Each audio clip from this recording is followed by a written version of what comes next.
Hi, friends. I am here today with a special guest, Breelyn Vanleeuwen. She received her PA degree from Western University in 2013. She is a Utah native, and this is where she spent her entire PA career. Initially, upon graduation, she dreamed of practicing in dermatology, but was unable to find a position. She loved surgery and found herself in urologic surgery and truly grew to love the specialty.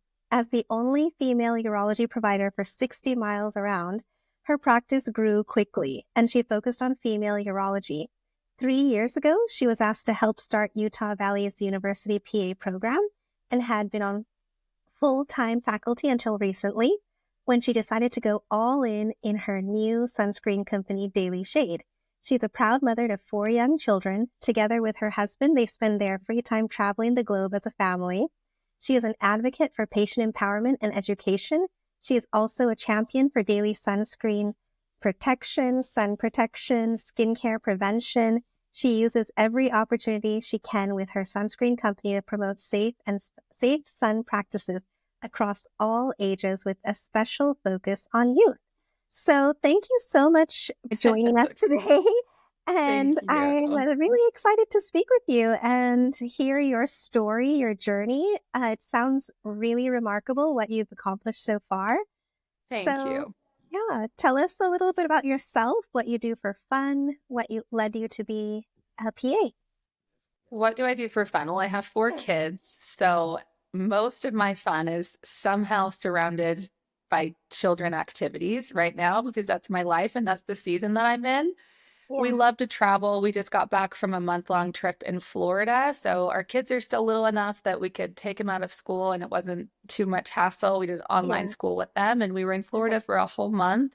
And Oh, we did a Disney cruise and Disney World and went down to Marco Island, which has the best shelling. If anyone out there is into finding shells, oh, I've yes. never seen the most, it was just thousands of these gorgeous, intricate shells, like the kind you would buy at Joanne's Mhm. Craft or something, but they're real on the ocean.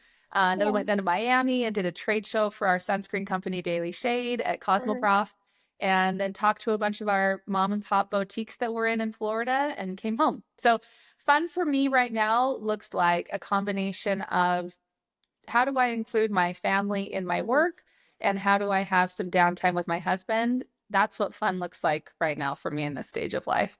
Yeah. Well, it definitely sounds like fun, and we'll definitely have to check out that because my daughter loves looking for seashells. You've got to go to Marco Island. It's unbelievable. So, so cool. That sounds awesome. And so, what led you to being a PA first? Because I know it's a whole lot to unpack, but let's start at the beginning. Okay, being a PA. Well, originally, for my whole life, even as a little girl, I would play downstairs. I was an only child for 12 years, so I had a lot of alone time and a lot of alone play. And I found myself playing doctor downstairs in my basement almost every single day. I had patient files, and my stuffed animals were my patients. And as silly as it sounds, I gravitated toward that from the time I can remember. I loved Mhm. medicine. The human body was fascinating to me. The fact that someone could heal it was just a magical thing for me from the time I was little.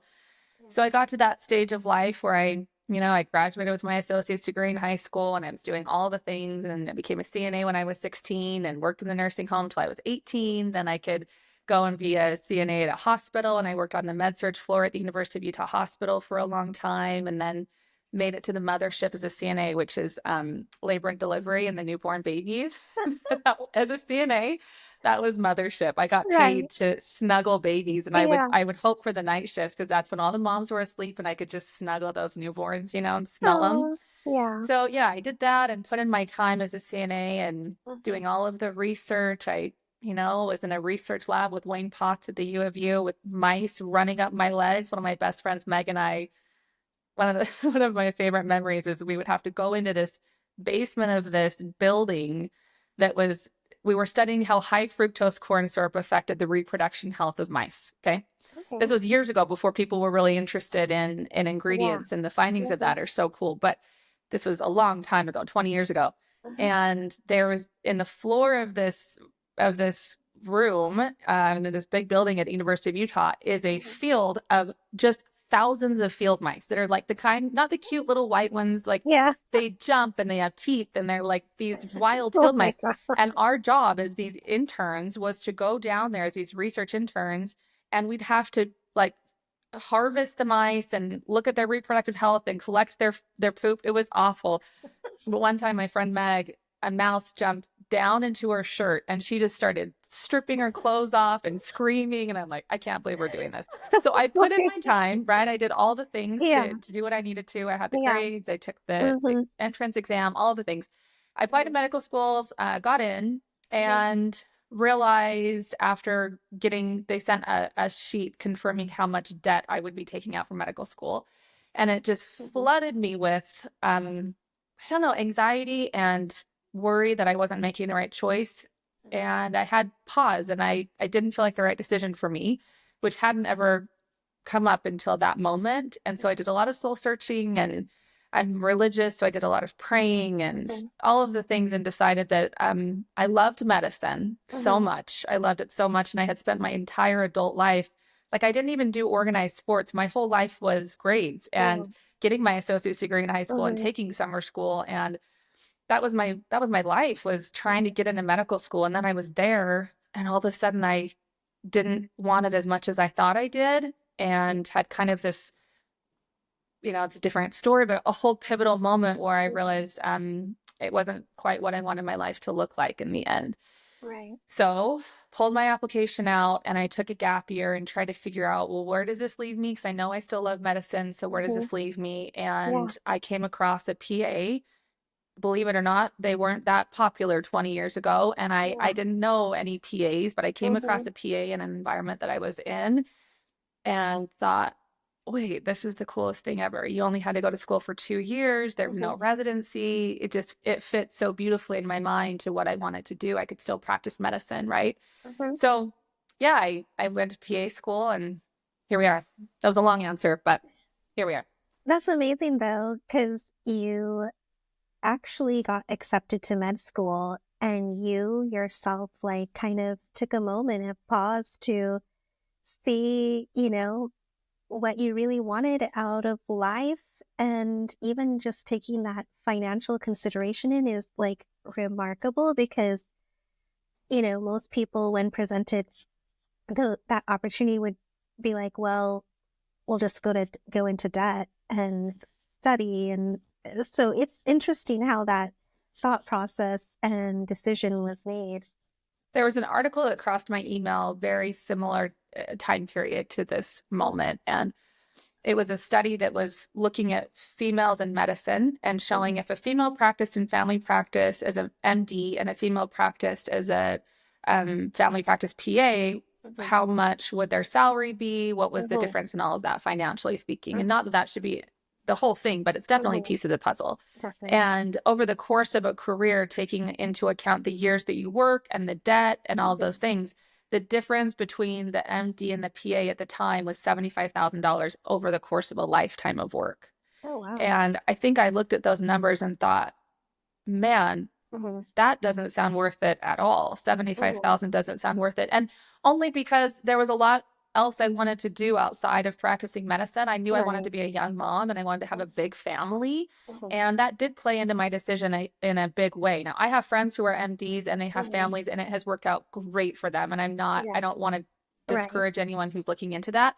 Mhm. I just think you have to look at the reality of all of it and Mhm. design the life that you want, and whatever Yes. life that is for you and what works for you Mhm. best, do it, create it, go Yeah. for it. But for me, when I was looking and forecasting 20, 30 years down the road, Mhm. the PA role fit for me at the time Yeah. with kids. And the reality is, now that I'm here and I'm almost 40 and I have 4 kids, I will say that when people come in and they interviewed for PA programs, I'm involved with interviews for the PA program here, and Mhm. they say the line, I want to be a PA because I get to have more time with my patients Mhm. and a better schedule. Now Mhm. being here, I laugh at that because the truth is, medicine is medicine. And as a PA in urologic surgery, I was hustling through my patients as fast as the MD down the hall. I Yeah. didn't get more time with my patients. My Mm-hmm. schedule was just as full as his was. Mm-hmm. And I think that's a big misnomer in the Mm-hmm. PA practice. There are advantages, but that isn't one.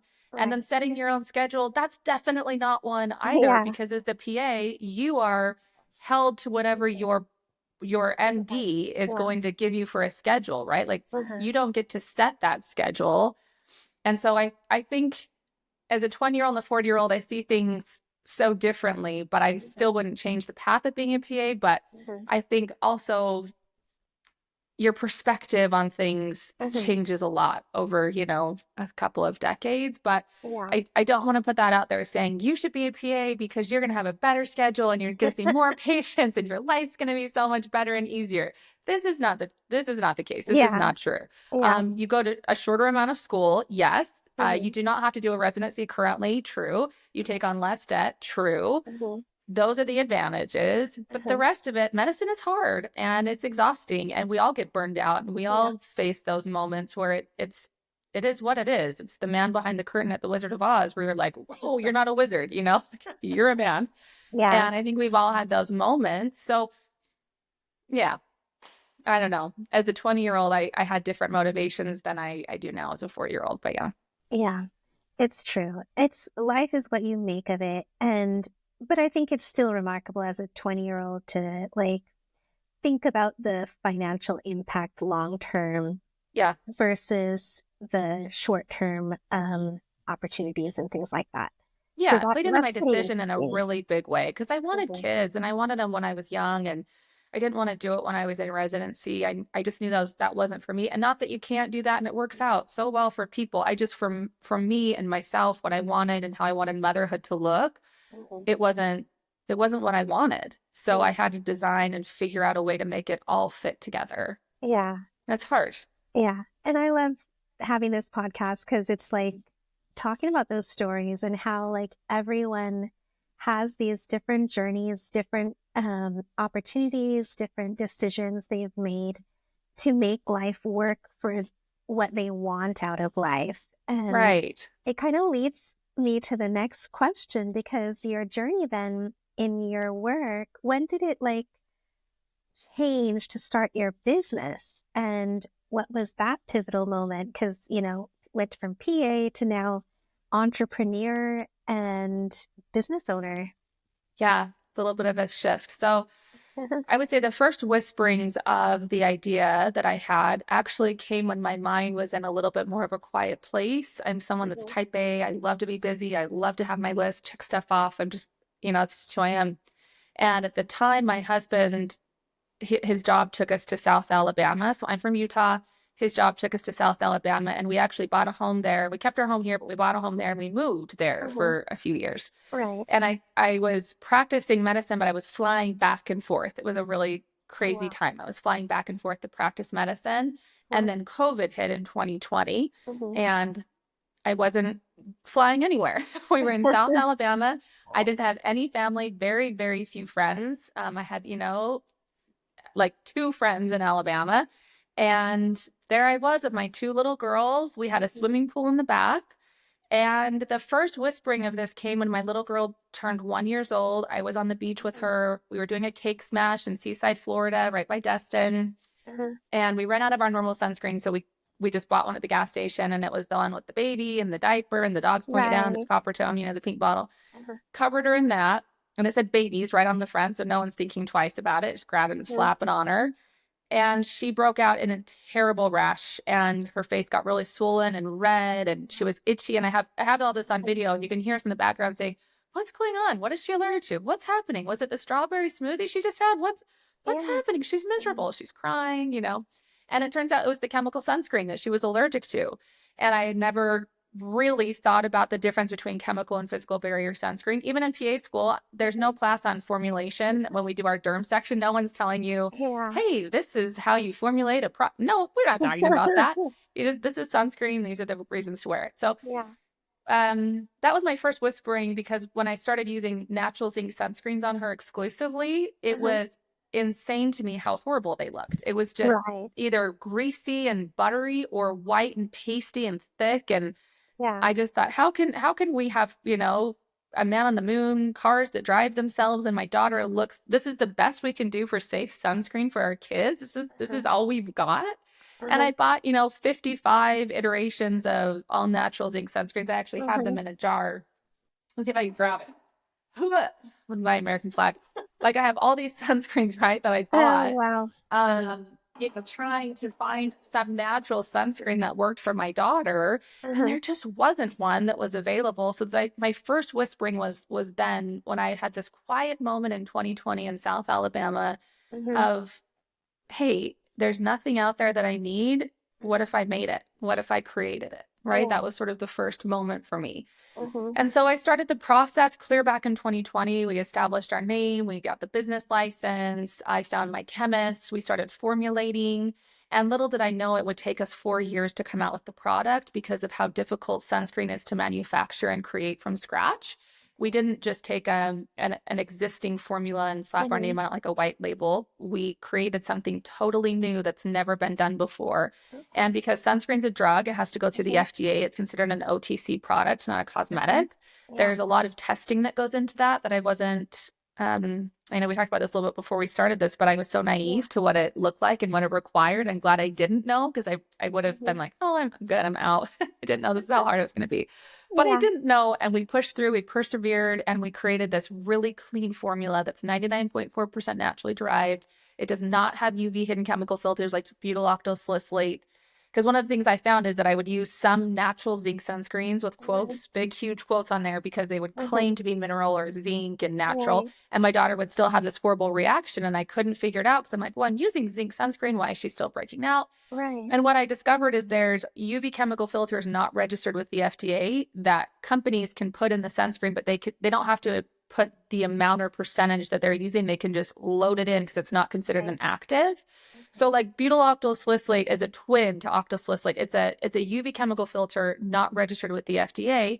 So that's the loophole. So companies can dump that in there. It makes zinc feel really great because all of a sudden it's not a zinc sunscreen. It's a chemical sunscreen, but they're Okay. marketing it as a zinc sunscreen. It's very Okay. sneaky. Yeah. And I was really frustrated by this whole process of, wait, they can lie on a bottle. They don't have to be honest about what this is. They can say Yeah. it's clean and it's not clean. Mm-hmm. They can put all these chemical filters in it and not make that an obvious statement on their marketing.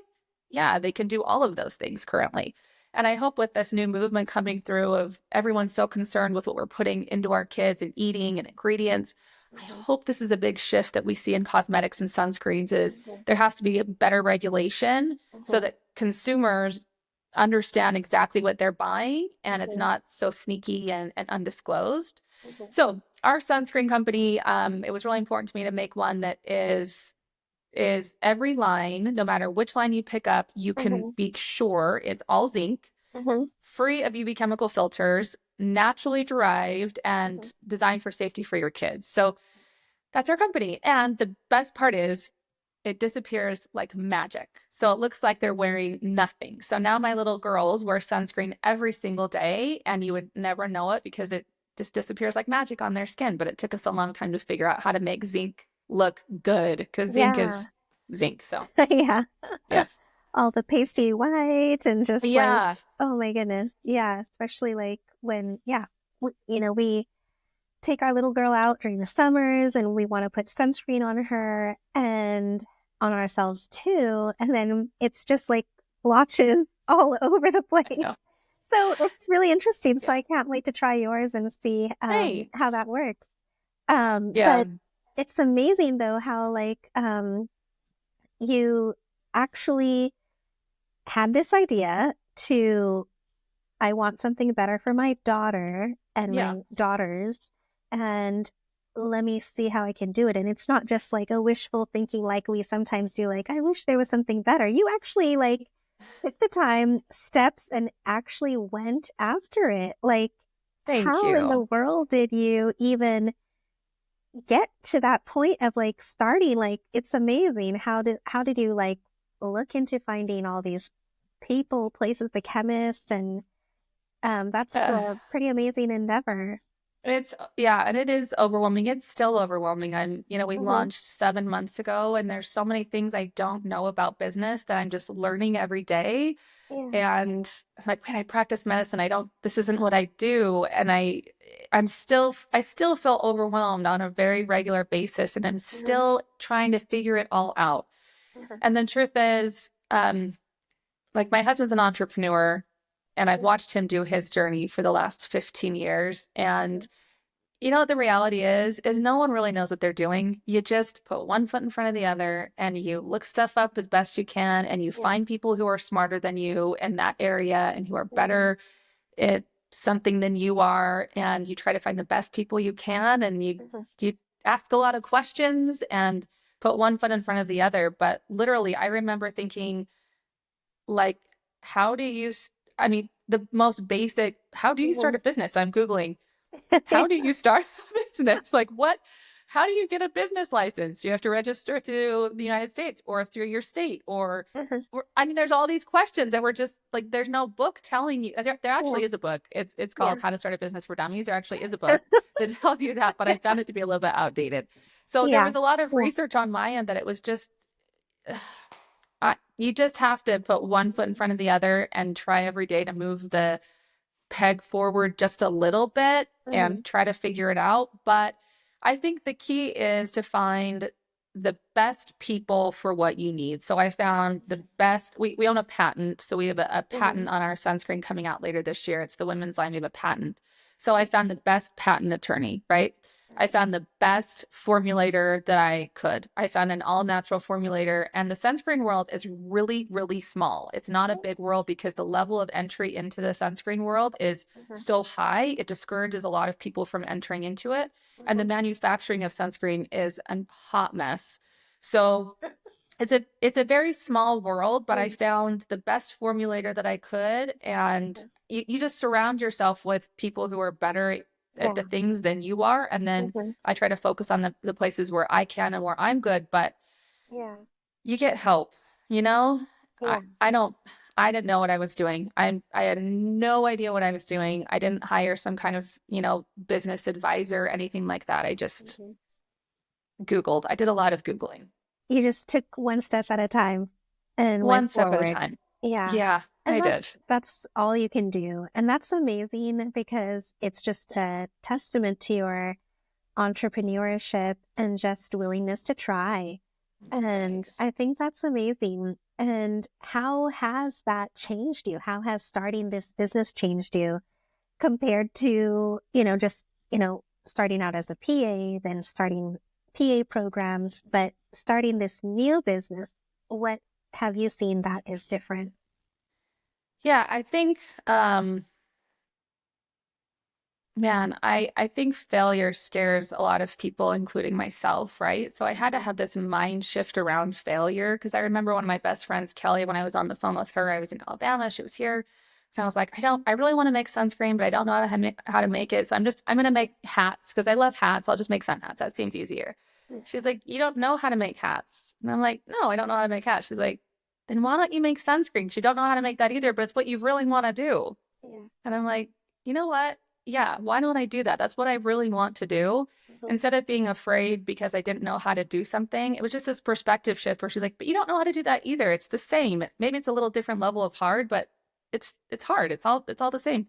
Right. So I think failure is something that with my kids, I have tried to change the Mhm. focus of how that feels for them. So when they come home and we talk about, like, what did you do at school today? It's more like, what did you try out today that didn't go well? Where did you fail today? What didn't Yeah. go great? And then when they tell us, I'm like, good for you. You tried something that was hard, right? Yeah. And I think this is important. Sarah Blakely's dad did this with her and her children. She's the founder of Spanx. And when I heard that, I'm like, you know what? I've really taken that into our family and onto our kind of view Mhm. of life on this failure journey because Mhm. as an entrepreneur, there's a lot of failures and Mhm. there's a lot of things that go wrong and there are very few things that go right. It's like Yeah. there's these moments that you put out on social media or whatever that are like, look at this accomplishment. And Yeah. behind that are Mhm. 25 billion things that didn't go right to get you to that moment, right? I Exactly. can't tell you how many times I was this close to not continuing on the journey of launching this product because we'd had so many failures. SPF failures and OTC testing failures and FDA issues and formulation. It was just one thing after another where it was like a sucker punch. And I'm like, I don't know if I can take any more of this. I literally, and there was one point when we were in California and I got this call and it was something about an ingredient and I just put my phone down and I'm like, I'm down. I'm done. I can't do this. I can't do it anymore. And then after a couple of hours of me like wallowing in my sadness for a second, I pulled myself back up and had a good cry with my husband and he talked to me and, you know, you have to have good people around you that are positive and encouraging for this moment. And then he said, look, we don't fail in this family or we don't give up in this family. If we fail, we try again. And I'm like, you know what? We don't give up in this family. We don't give up. We try again. We get back up.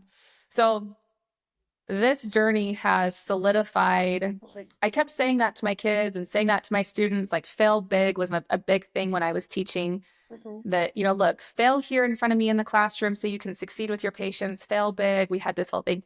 And then as an entrepreneur, I was all of a sudden living what I was preaching. And man, it was hard. It was so much harder to live it than just to preach it. And I think entrepreneurship just changed me as it's made me more resilient as a person, that I have learned to handle so much more and more failure than I ever thought I could. And now when I get a call with bad news, I don't buckle. I'm like, that sucks. Okay, let's pivot. How do we do it? How do we fix it? What should we do?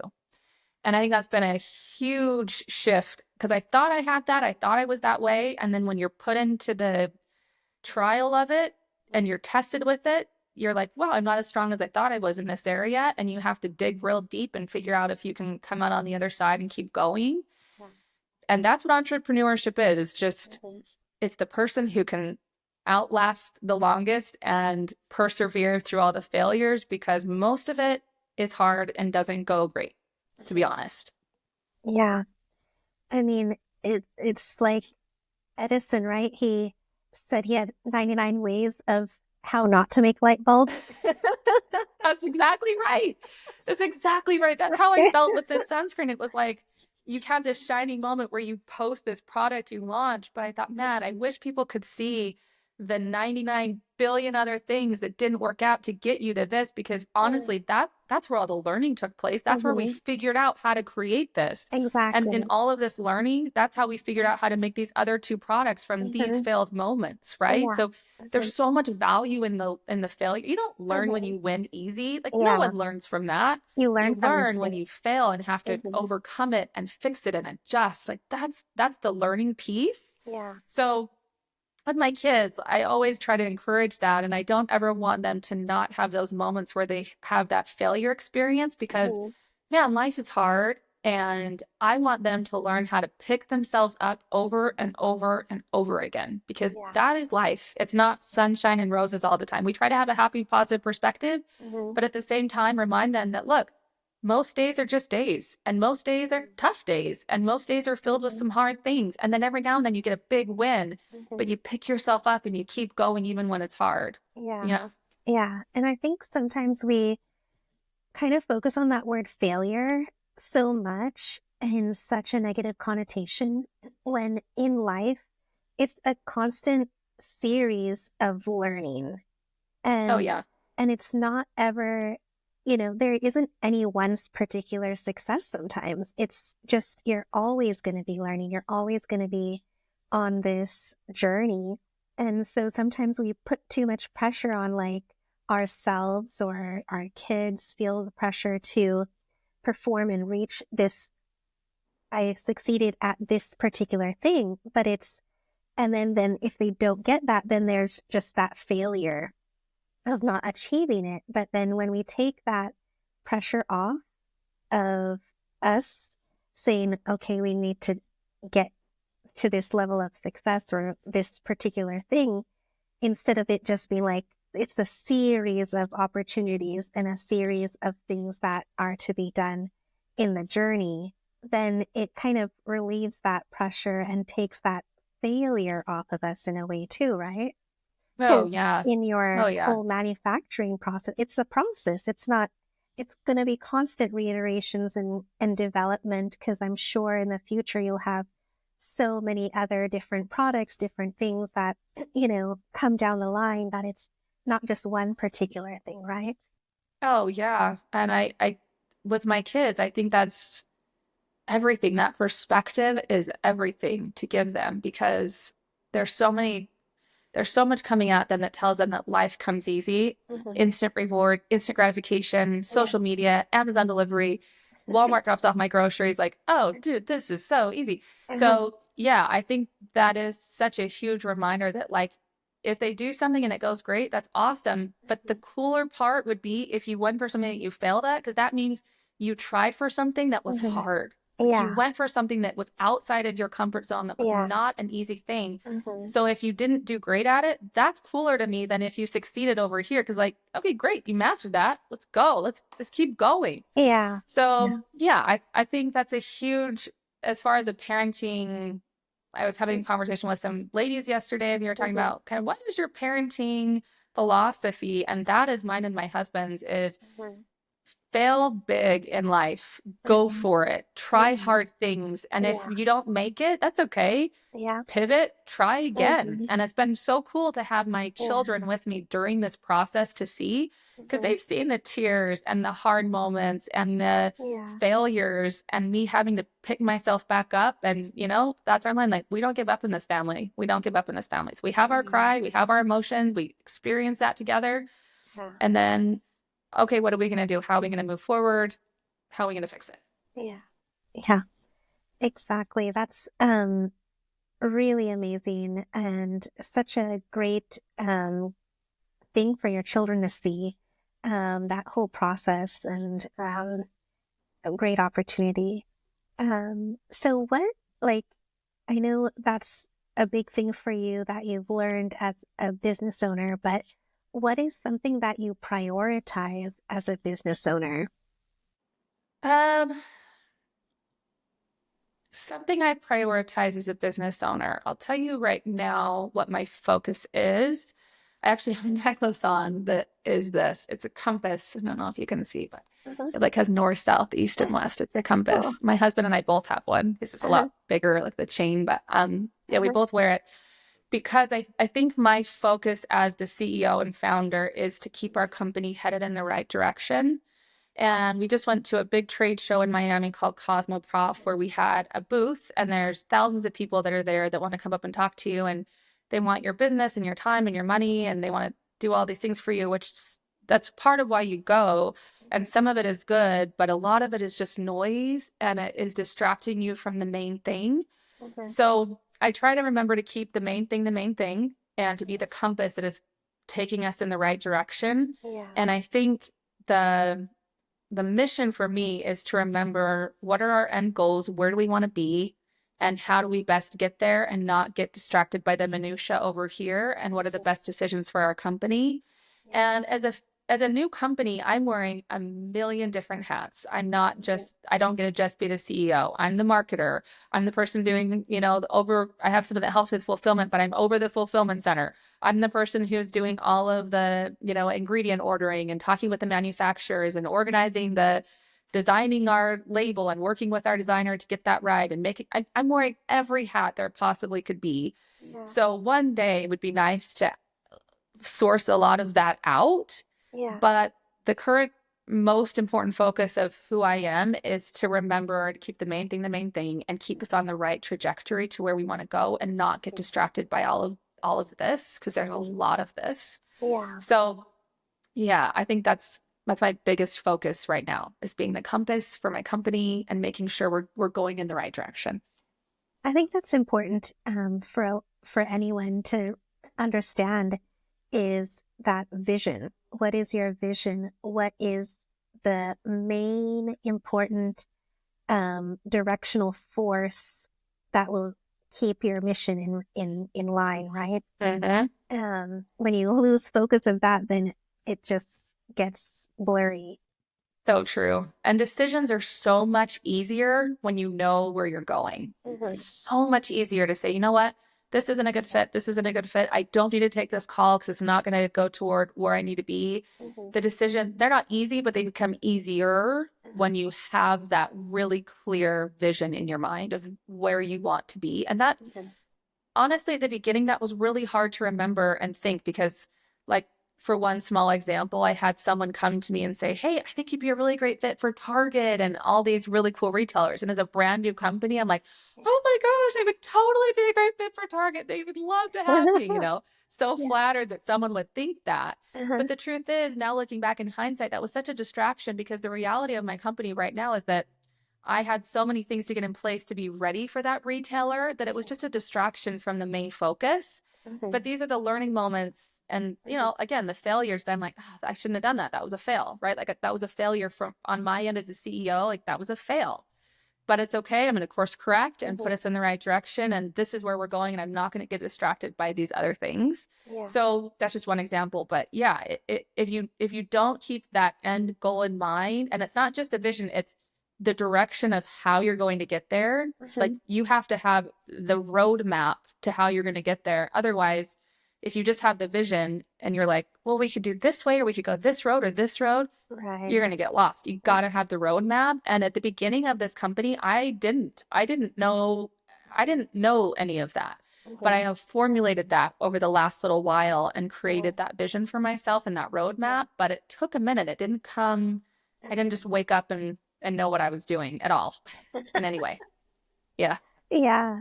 That's remarkable. And I just love how you've just, kind of, acknowledged that, you started out not knowing how in the world to like do any of this, but you've gained knowledge over time, which, you do as you're taking those steps to get into the business and, learn how to develop the products. It's just amazing. And how do Thank you you. like stay focused, not just in your business, but stay focused when juggling business, medicine, family, everything? So Well, now hard. It's all you're not practicing medicine right now, right? I'm not. And I did transition into teaching full time. So I was a tenure track faculty professor at Utah Valley University's PA program. And I helped get their program off the ground and taught at their program for the first 3 years. And I quit last month, actually, which is a really, really big decision for me because it was a great job and it was a great mom job, right? The schedule was more flexible than medicine. Right. The reality of medicine, like I kind of touched on before, is that there's not a flexibility in it. Like your schedule is when your patients are there. And if your patients are there, you're in that office and you're seeing patients and then you're charting at the end of the day and you're rounding on them and you're doing call on the weekends. Medicine isn't glamorous in any way. I think anyone who's practiced in it can, it's not Grey's Anatomy. Yeah. It's different, right? I mean, medicine is Yeah. not glamorous. It's the Yeah. reality of caring for people is a big deal. And the schedule isn't that flexible. It's pretty rigid. So when I transitioned into teaching full time, that was a lot more flexible for me as a mother. And I have 4 children and I had a set of twins during my time of working there, actually. And I could not have worked full time practicing medicine with a set of newborn twins and 2 other children at home, but I was able to do that with teaching and work out that schedule. So leaving that job was a really massive decision for me. It wasn't something that I took lightly. And the balance word, Matt, I don't think there's balance. That's a tough word for me because the truth is if I'm recording this podcast, I'm missing out on reading stories to my kids. It's 11:30. They're getting ready to take a nap and I'm not up there reading them a story. That's just the reality of this moment, right? Like they're up there getting read to by a babysitter and I'm sitting here doing a podcast. But I'm choosing that because I know that at 2 o'clock, I get to be full-time mom with them until they go to bed. That is the reality of my day. That's what I've decided and chosen, right? So it takes, again, a lot of organizing and a lot of compromising, and the balance thing, it's never like this. If I'm doing great at something, I'm probably sucking somewhere else. And if I'm here, I'm not over here.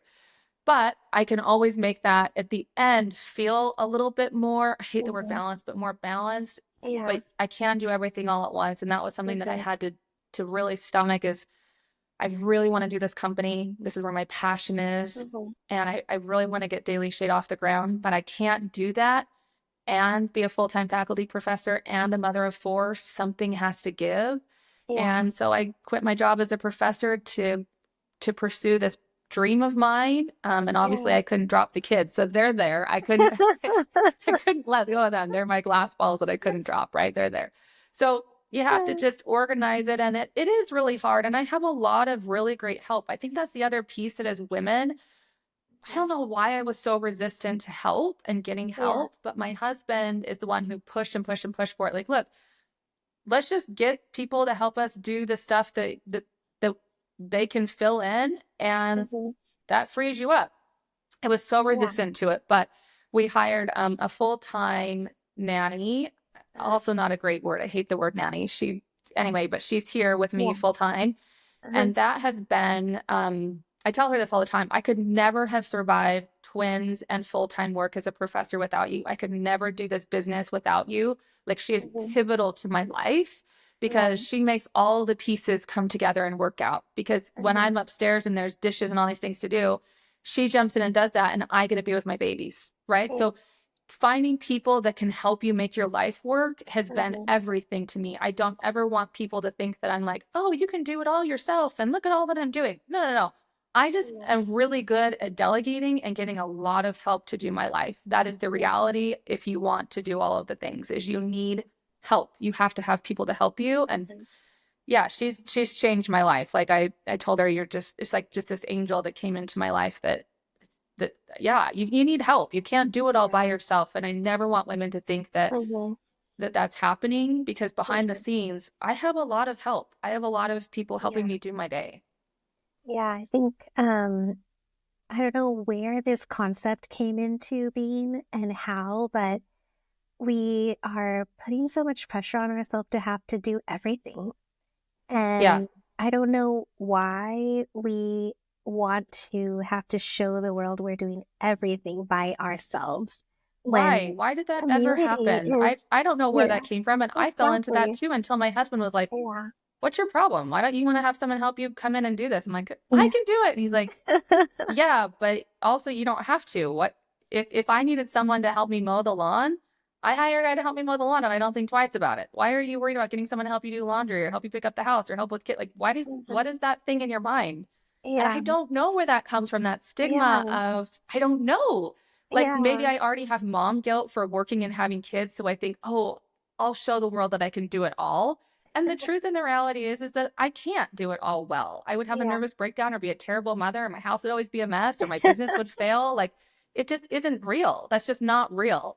And the It's reality not. is women get help to make the things work that you need, because Mhm. that's okay. That's okay. I don't know why I thought it ever wasn't, but Yeah. that And was a you have big to mind shift I had to act. make. Yeah. And you have to actually ask for help. You can't just you have to ask for help, whether it is community or hiring or whatever, because other societies, or in older generations, there were more community supports. There were, I Yeah. think, more of those community mindsets, whereas now the current way we live is totally different, maybe, and that's why we've come to this way of thinking of like, oh, we have to do everything all by ourselves, which Yeah, is we're so not healthy. isolated. It's I know my yeah. grandma used to say that when she was growing up, they lived in a cul-de-sac where her grandma and her aunt and all of her cousins and her mom lived. They were all right there in the same neighborhood. And Uh-huh. so there was so much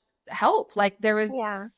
not babysitting, but kind of like the kids were playing Uh-huh. and they were around, and there was, if they're going to the grocery store, they pick groceries up for them. There was just this community, and now it's Right. isolated. We're kind of Yeah. in this isolated Uh-huh. social media generation, and Uh-huh. it can be really isolating and lonely. And Yeah. I had a husband that just pushed for that and pushed for that so Uh-huh. hard. And I don't Yeah. think most people have that person pushing for that, Yeah. right? So you're going to have to be the advocate for yourself Exactly. and find ways. Like, maybe you could trade off with the friend and say, I'll take this day, you take this day, so that one of you can have a day off to go Uh-huh. pursue whatever it is you want to pursue, right? Yeah. Or I don't know, like, there's this, really darling women in my neighborhood who their kids are out of the house and they're grandmas, and they probably would love to babysit for a little bit and just pay them a tiny bit of money, right? Like, Yeah. I think there's always ways to make it work. You Uh-huh. just have to Be search for creative. those and set it up and Yeah. design the life, right? That's the Yeah. hardest part. Yeah. Yeah. And I think it goes back to what you were saying about like people going into PA school thinking it's going to be like this, but then it's Yeah. totally different. Like Not. Yeah. medicine Yeah. is, as you said, it's medicine across the board. You deal with all the bureaucracies, Yeah. legalities, and everything that comes with practicing medicine, which is, not always just easy and fun. It's not. It's hard. It's Yeah. hard. Yeah, no matter And it's how, not, it's hard. yeah, exactly. And I mean, I love that I saw a quote on your Instagram. It was one of the most powerful combinations in a world is a woman who is is a nurturing mother and a successful entrepreneur, proving that strength and compassion can coexist in perfect harmony. I guess Sheryl Sandberg said this. And And the thing so, I would add to the bottom of yeah, that is uh-huh. with a lot of help, With a right? lot of Like that help. would be Yeah. that would be the line to add is that that doesn't happen in isolation. It doesn't Yeah. happen in a vacuum. Uh-huh. That is a really powerful thing, but the only way you do that is with a lot of help because Yeah. you can't do it all and you can't be it all on your own at the Uh-huh. same time. You just Yeah, can't. Yeah. exactly. And we have to get rid of the stigma that, comes with if you aren't doing it all by yourself, or if you aren't focusing only on one thing, then, we have to get rid of that kind of stigmas. Yeah. And It's causing a lot of depression in women and some nervous yeah, breakdowns for sure. There's without mhm, question. Yeah. yeah.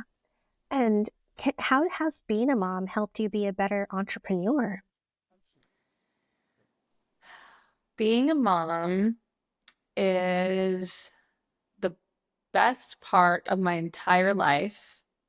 And also, there were a lot of unexpected things to it that I felt like, oh, this isn't quite what I thought it would feel like. You Mhm, know, like there's so much of it that is the best part of what I do, but also, yeah, there's just things that you don't expect to feel as a mom where you're like, wow, I didn't expect to feel suffocated. I didn't expect to feel so a little bit resentful, or I didn't expect to feel all whatever the negative feelings are. mhm, And I will tell you that again, the best thing I ever did was free myself up to, and again, it's to go back to getting help so that I could enjoy being a mother mhm, and not have to feel all of those feelings of resentment or that I'm not able to do what I want to do. I mhm, think I read something and it sticks to me and I think about it all the time.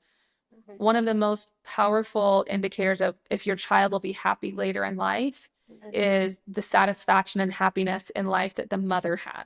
Like mhm, how happy and satisfied was your mother raising you? Because if you're being raised by a mother who feels like she's not reaching her full potential, that mhm, she's not doing what she needs to do to be the mhm. person that she gets to be. She's got one. I have one life too, right? Like my kids get one life, you get one life, I get one life. This is it. We're in it.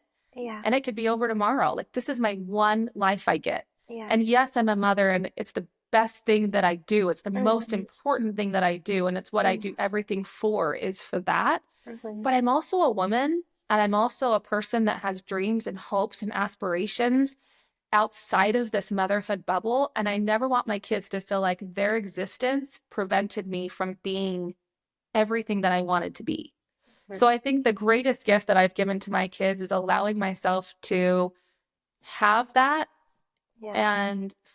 and fulfill that within myself, which I know that can sound selfish, and I'm not saying it in a selfish way because I'm not going out and getting massages and getting my nails done. It's not something like that, right? Like Yeah. it's something bigger than that. And I want my kids to see that. I want my kids to see that I live life to the fullest and to the way that I feel in my soul that I want to Mhm, live so that they have that freedom to go do that too. And mhm. that whatever they do in life isn't like if I don't do this, my mom won't be happy. It's like, no, I'm happy with their I got that. Like I Yeah. fulfilled that within my own self. I'm Yeah. happy without all of that. Exactly. You get to Yeah. go do Mhm. yours. Cause Yeah. I've done it for me, even with Yeah. my husband. Like Mhm. he's my best friend, he's my partner in everything that I do. I Mhm. truly married somebody who I feel like is my soulmate. But Yeah. the reality is I'm totally fulfilled without him in Mhm. existence. Yeah. That's just the reality. And if he Mhm. wasn't here tomorrow, I'd have to find a way to keep my life going without him here. Mhm. And I want to be a whole person in Mhm. all of the ways, right? Exactly. So Yeah. I don't know. I don't know if that even answers your question, but I think the entrepreneur part has changed me in this part that like I didn't even know I wanted to be an entrepreneur. I didn't set out to be this. Yeah. But turns out it's where my passion is, and Mhm. creating something from nothing. I can't tell you the experience Mhm. that was when I was in the manufacturing house and I saw my product come to life. Yeah. It was one of the most emotional experiences because I created that from nothing. And my mom's like, "We Mhm. did that with your kids," and I'm like, I didn't get it. I didn't get to determine how they turned out. I would have made them better sleepers. I would have made. I didn't get to create. Like, yes, I created that, but Yeah. I didn't have any say as to how they came out. They came out how they came out. Right. This is how they Yeah. are. With this other thing, I got to create. I got it to be exactly what I created it to be, what I visioned it to be. And I've never had that before. And I didn't know how cool that was. And for Mhm. me personally, I didn't know how much that would impact me until it happened.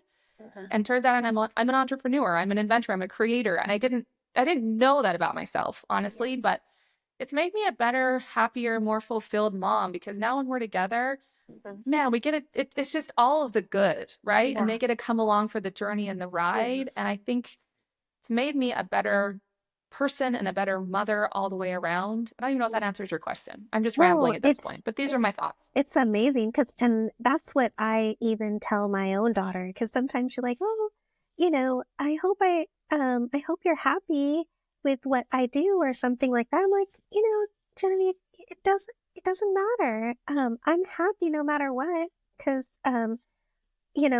that's not going to affect or diminish my happiness based on what you're doing or what you're not doing. I think that is huge because, as you said, then they are not growing up thinking that their success is dependent on how they're making other people happy all That the is time, just too much weight for someone to carry through Yeah. life, right? Like, Mm-hmm. I am responsible for your happiness. That's Yeah. just a lot of Mm-hmm. weight for some little Yeah. person growing up to carry all the time. Mm-hmm. So I think that's a really important lesson that your daughter feels that from you, that like, oh, my mom's happy and living her best life. I get to go Mm-hmm. do that too. Yeah. Yeah, you do. And exactly. And I think it's very important for us as mothers to have those like realization moments of like, what do we really want to have for ourselves, but also that our children can, see and as an example, because our lives are an example to everyone around us and especially our children. And what are they seeing as they're growing up? What are they going to take away from their childhood and what they're growing up to be, right? Yeah, and everyone So, is so different. I mean, I have three yeah. daughters, two Mhm. of them, I have 10 and 7-year-old, and they're old enough that I can see their personalities and look and kind of forecast. And I Mhm. have one that is probably going to be the president of the United States. She's just like, she's going to be very like, Yeah. she wants to lead a company one day. That's going to be her. And then my other one, Yeah. she wants to stay home and have 12 babies. Like Right. she wants to be a stay-at-home mom and have tons of kids. And I'm like, Yeah. that's so great. Like you Uh-huh. get to do you. You get to choose that. Exactly. If that's what the Mm-hmm. life you want, how cool is that? Like if Uh-huh. that's what fulfills your soul and makes your Yeah. life exactly Mm-hmm. what you want it to look like, Yeah. go do it. Like you Yeah. get to choose that, you Mm-hmm. know? So Yeah. I think honoring that individual spirit too, because Mm-hmm. not everybody wants to go start a company. Not everyone wants to be an Yeah. entrepreneur. Not everyone wants to have kids. Not everyone wants to work. Some people want to be a stay-at-home, whatever it is. Yeah. Like honoring whatever that Mm-hmm. looks like for you, Yeah. do it. Figure out how to Exactly. do the very best version of that you can, you Yeah. know? Mm-hmm. Exactly. And so, shifting gears a bit, what makes Daily Shade superior to other sunscreens since we want to talk Oh about my Daily goodness. Shade? I oh, here, I'll show you. This is our bottle. This is Daily Shade. Uh-huh. First of all, it's so cute. There's that. But okay, watch this. I don't know if you know what most zinc sunscreens look like. 20% zinc with no UV chemical filters. No, Uh-huh. I've never done this on a phone. Okay. So most of them are super duper white and greasy and they Uh-huh. leave behind this awful white cast. Ours is Right. 20% zinc, Uh-huh. 99.4% naturally derived, and that's what it looks like. I mean, Amazing. it leaves no white cast behind. It leaves Uh-huh. no color behind on the skin. It just blends in like magic. Uh-huh. And so the goal is, here's an interesting thing. Up to 80% of sun damage in a person's entire life happens before the age of 18. Isn't that wild? Mm-hmm. So melanoma, which is the most dangerous form of skin cancer, and my Mm-hmm. state of Utah has the most melanoma in the country. It's the Oh, number one state in the whole country for melanoma. okay. Um, the reason for that is because we have this exposure when we're children and we have very little protection on our skin cells that are still deciding what they want to become, right? They're Yeah. replicating at a really fast rate. The Uh-huh. UV radiation from the sun comes down, hits them, it Mm-hmm. turns something on, and then 20 years down the road, that looks like skin cancer. That's melanoma, right? It takes decades to develop. So in Australia, for example, they don't even send their kids out the door to recess in public schools without a wide brim hat, 3-inch Yeah. wide brim hat. If the Mm-hmm. kids don't bring that, they stay inside. They don't go to recess. Yeah. We are behind the times in America with our Mm-hmm. kids and sun protection. So our mission as a company is to decrease skin cancer in the rising generation. And the way we're going to do that is by providing them safe products that are going to not go into their bloodstream and their Mm-hmm. skin like a UV chemical sunscreen would, Yeah. because we know those are absorbed, they're Mm-hmm. endocrine disruptors, they're blocking hormones, they're competing with hormone sites. It's just terrible. And we don't want our children to be exposed to UV chemical sunscreens every day. But we need to find a really clean product like Daily Shade. It's what it's designed for, daily use for kids, Yeah. where our kids get in the habit of brushing their teeth and putting on sunscreen every day. That is the reality of what my kids do. That is the reality of what my friends' kids do. That's the movement and the mission that I'm trying to create, Mm-hmm. is to decrease skin cancer in the rising generation by changing habits, by changing daily habits with our kids. So I think that's what makes us different. We're the first daily wear sunscreen for kids, Mm-hmm. and we disappear like magic, and Yeah. we're clean and we're natural. So Yuka, I don't know if you're familiar with the Yuka app. It's like a safety rating app that Mm-hmm. tells you how safe products are, and you can scan things through your home. Dangerous because you'll just start throwing everything away. 'Cause you're like, oh my gosh, get this Yeah. out of my house. Yeah. We are rated 93 out of 100 on that app. It's not pay to play. I can't pay them any money to tell that story. Like, it is what it is. So that's a really scary thing for a business to put their product on there, because you can't pay to play on there. Yeah. But we're rated 93 out of 100, which we're so proud of, because we are safe, we are naturally derived, we're clean, we're designed for daily use for kids, Mm-hmm. but we're also protecting them from the damage of UV rays. Skin cancer is the most common cancer in Yeah. America. It's the number one Yeah. cancer in all of America. Yeah. 1 in 5 people will get skin cancer during their lifetime, and it's over 90% preventable with the right daily habits. Like, I can help your kid over 90%, over 90% probability your kid won't get skin cancer if you do the following things. Like, how Right. cool is that, right? Yeah. So cool. Yeah.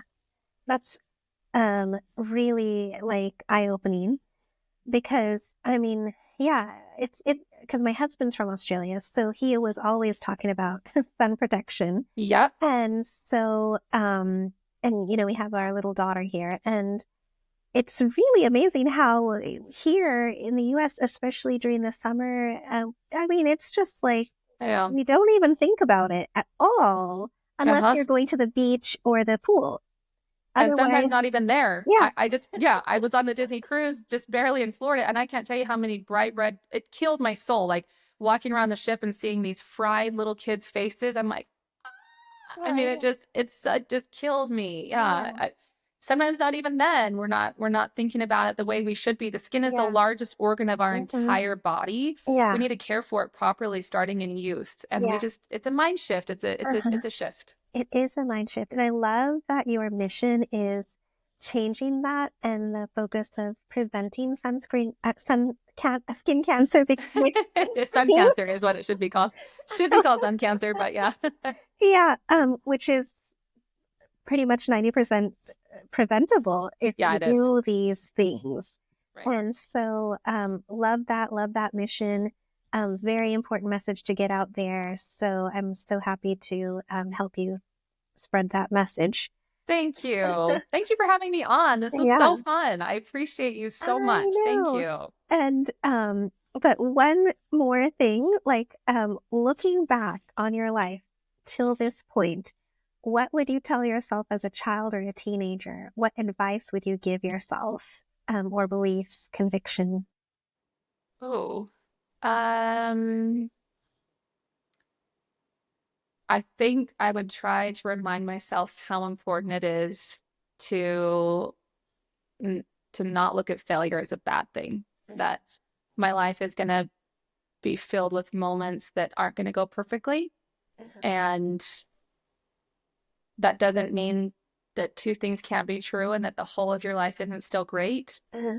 And we're going to fail a lot in life, and you pick yourself up and keep going. I think I figured that out along the way, but I wish my 40-year-old self could come back to my, young self and be like, everything's going to work out. It's going Yeah. to be great. It's going to be Uh-huh. awesome. Because if you knew that going into it, if you knew everything was going to be okay, wouldn't you handle life so different? Like if you had that faith, like, oh, life is Yeah. going to work out and be okay. Uh-huh. And that's the reality of the failure mindset, is that you're really having a faith and an abundance mindset that it's going to work out. It's going to be okay. As long as you keep going, Yeah. it's going to work out. Everything's going to work out and be okay. You got to just keep going and push past it, and Uh-huh. it's going to be great, you Yeah. know? And I think as a kid, there's that looming, like, what is my life going to be? What is it going to turn? And now that I'm here and looking back, that's easy. But as a young girl, I didn't always feel that. Uh-huh. I didn't always think that or feel it as a little girl. It's scary. Life can Yeah. be scary. Yeah. Have to learn to teach our kids to have hope in life. Yeah.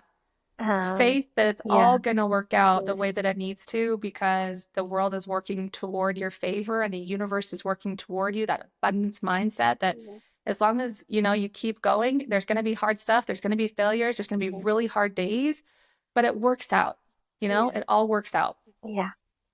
And what resources would you recommend for those who want to start a business like yours? Oh my goodness, there's no good resource. At least I didn't find one. I didn't come across a good resource. If someone out there knows of a good resource that they can send me, please do. I don't think there is one. I honestly, Oh my I didn't, gosh. there's not, I don't have a resource to even suggest, because I didn't have one going into it. I had to look at a million different places. Yeah. So that's a great question for your audience. If anyone knows of a good resource, let's share that just to save everybody some angst. But Yeah. for sunscreen companies, yeah, not a, there's not a resource. I Yeah. don't have any advice in that category. That's No good hilarious. resource. I think you just have to like I said, you just take it literally one step at a time. Like I Mm. remember I went on to the Utah website, and they have a list of like, here's how you write a business plan. Here's how you apply. So that was helpful, right? Like going back to Yeah. the basics of that. And I kind Right. of ticked Right. those boxes. Yeah. But then past that, like, no, what's the resource? I don't know. I don't Yeah. have one. It's a good question. You That's tell me awesome. if anyone sends you something great. We'll see. We'll see. Okay. That's hilarious. And leave us with one last piece of encouragement to those who are listening. One last piece of encouragement. If I can do this, you can do this, because I had no idea what I was doing. And somehow I have a product on market and it's selling and people wear it.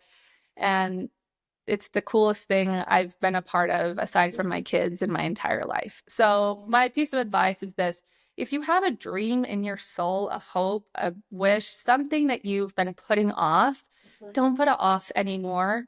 Take one little step today and another step tomorrow and maybe a bigger step the next day, because it's never going to happen if you don't start. And I think there's this mindset that I think people have, that I had too, which is perfect avoidance is better than imperfect starting. Like people avoid it because they're afraid that it won't be perfect, right?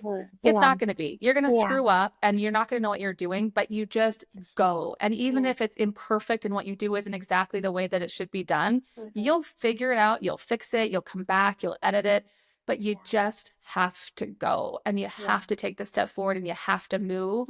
So my advice would be, if there's anyone out there that has a dream or an idea or something, don't wait anymore. Take the first step today, Google whatever it is you need to Google, and take that first step, right? Register the business or take the yoga class or whatever it is you have this dream of doing. Just do it. Yeah. Just start. Yeah.